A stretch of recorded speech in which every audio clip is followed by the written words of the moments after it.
Welcome back to All Again, where passion meets music, and in this episode I am going to be looking at a band I love, and I'm going to be picking what I consider to be their best album and their worst album.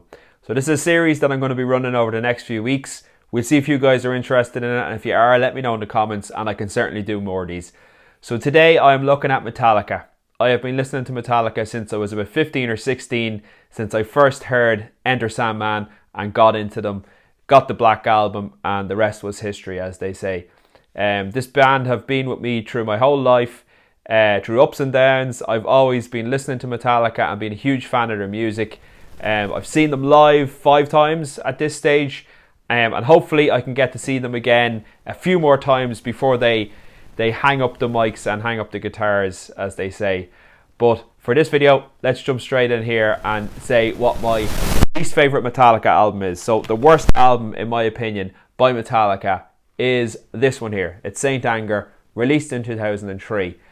So the reason this album is my least favourite is, well, there's more than one reason. There's plenty of reasons, but I'll run through them one by one. So when I got into Metallica, they had released Garage Inc. around the time I got into them, and then they released the S&M Live album, which was the San Francisco Symphony Orchestra at Metallica in 1999, and they were fine, but I was really looking forward to Metallica releasing new material of original music, or a new album of original music. And the band were going through a bit of a tough time in the early 2000s, and James had left for a while to go into rehab, and Jason had left the band completely, so they were without a bass player. They had started recording some material, but then that was disrupted by James going for treatment. So it was a bit all over the place. We didn't know if they were still going to be a band, if they were still going to come back, or what was going to happen. And then it was announced that James was back in the studio, Bob Rock was going to play bass, and they were recording and writing a new album called Saint Anger. There was a release date penned, and I was very excited because since I had gotten into Metallica, this was the first album that they had released of, I said, original studio material. So really excited to get this album. Got the album, put it on, and I couldn't believe it. I was so disappointed. There was no guitar solos whatsoever in the album. And being a guitar player, especially loving heavy metal and heavy rock and loving lead guitar playing, I was expecting something special on this album, and that was not what I got. There was no lead guitar at all. I also didn't like the production style. I thought the drums sounded like rubbish.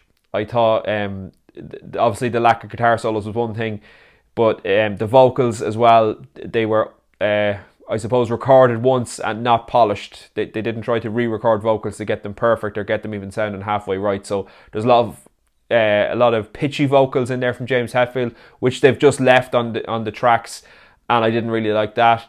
I thought it was overblown. I think it clocks in at well over an hour, which is way too long for an album.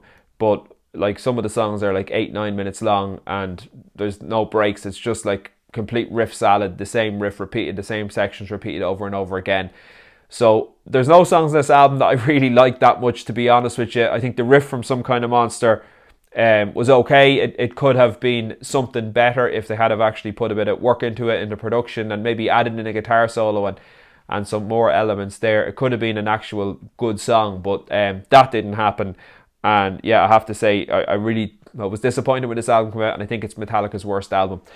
In terms of their best album, and this will change, obviously I really liked the Black Album for a long period of time. That was my number one Metallica album. Master of Puppets has always been up there as one of my favourite Metallica albums as well. I was even having a soft spot for Ride the Lightning for a period of time after I saw Metallica in the late 2000s. They played about 5 or 6 songs off Ride the Lightning live, and I thought that was absolutely brilliant, and I was a big fan of Ride the Lightning for a while. But at the moment, I have to say my favourite album is still And Justice for All. And you might laugh because I've talked about production techniques on Saint Anger, and I've talked about how the production was so poor on that album, and that was one of the reasons why I didn't like it. Production on And Justice for All isn't actually that great. I know at the time it wasn't a big deal, but now with the internet and everybody sensationalizing everything, I know that now the bass not being prevalent in the mix is a big deal, and there's so many videos done about it, and people have remixed the album with the bass in it to try and let people hear what it would have sounded like with bass. But personally, I don't think it's that much missing. I think they do such a good job on EQ and the guitars, especially the low end of the guitars and the low end of the drums. To me, I don't think you really miss the bass that much. Yeah, sure, it sounds cool with bass, but there's just more room for guitar and drums there. And the guitars and drums on this album are excellent. It's a very long album. I would consider it a prog metal album. They change time signatures. There's many different riffs and songs. They're long songs. Very complicated structures.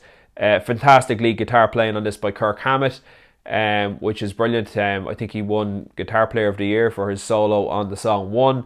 So yeah, absolutely brilliant. I think this was probably Metallica at their peak, and unfortunately Cliff had passed away a few years just before this album was released, and he didn't get to enjoy the success that Metallica had with this album.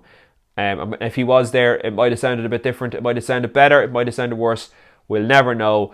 But I think for me at the moment, And Justice for All is my favourite Metallica album. But again, as I say, that could change just depending on what I'm listening to at that time and what I'm really digging. But certainly the first 5 Metallica albums are all up there, and they all get regular listens on my CD player.